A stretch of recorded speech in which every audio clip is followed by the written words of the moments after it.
Hey everyone, welcome back to Financial Futures. I hope you're all doing well today. We're diving into a really important topic today, one that affects millions of Americans and their future security.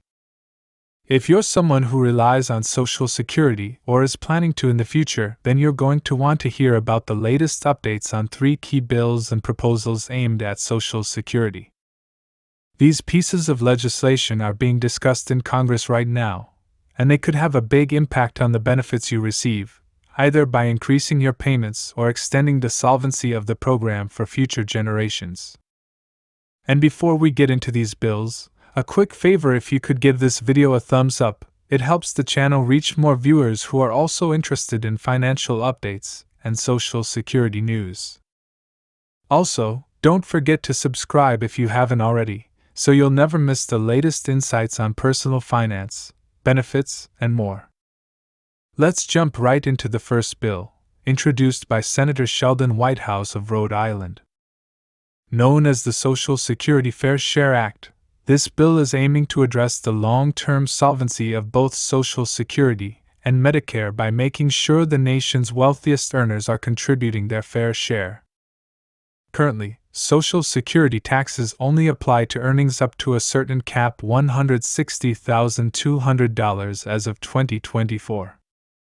Earnings above that cap aren't subject to Social Security taxes, which means the highest earners are contributing a smaller percentage of their income compared to middle and lower income workers. Whitehouse's proposal is designed to close this gap by requiring anyone earning over $400,000 annually to pay the same rate on income above that amount as they do on income below the cap.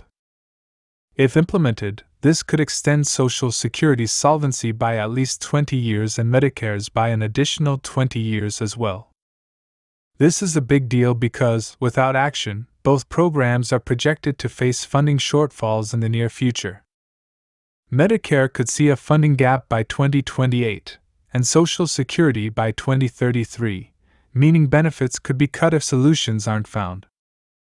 Whitehouse's proposal is supported by a handful of senators, but it's facing challenges in Congress, where getting the necessary 60 votes in the Senate could be an uphill battle, especially with the current political climate.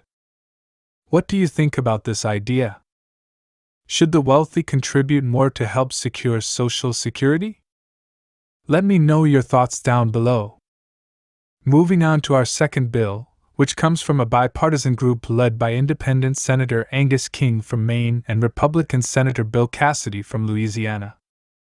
Their approach is quite different. It suggests gradually raising the Social Security retirement age to 70. This might sound extreme, but let's look at the reasoning behind it.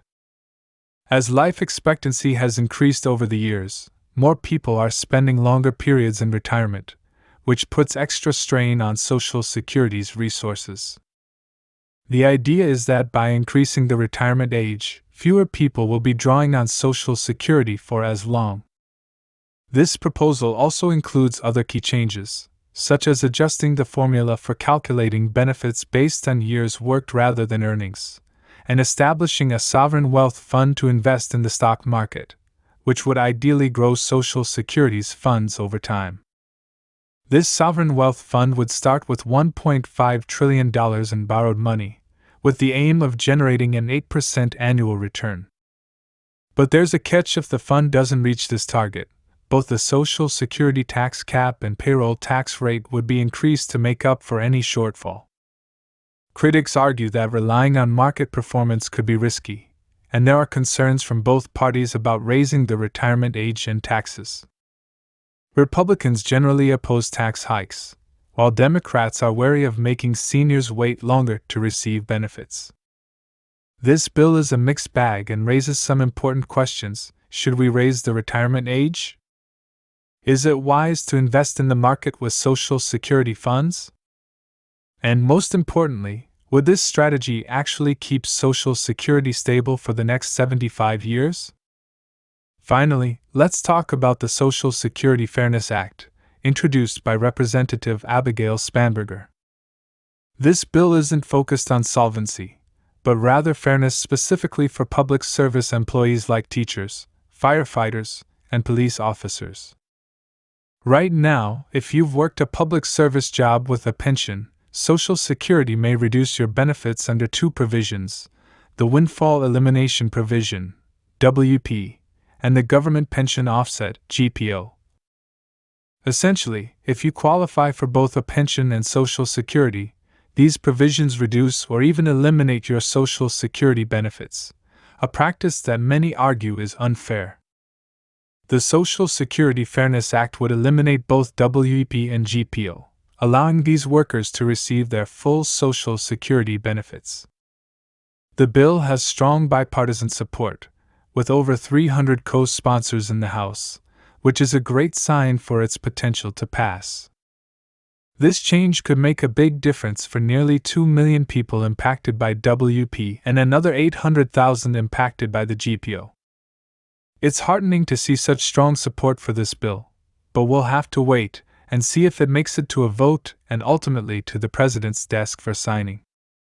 That wraps up our deep dive into these three bills and what they mean for Social Security.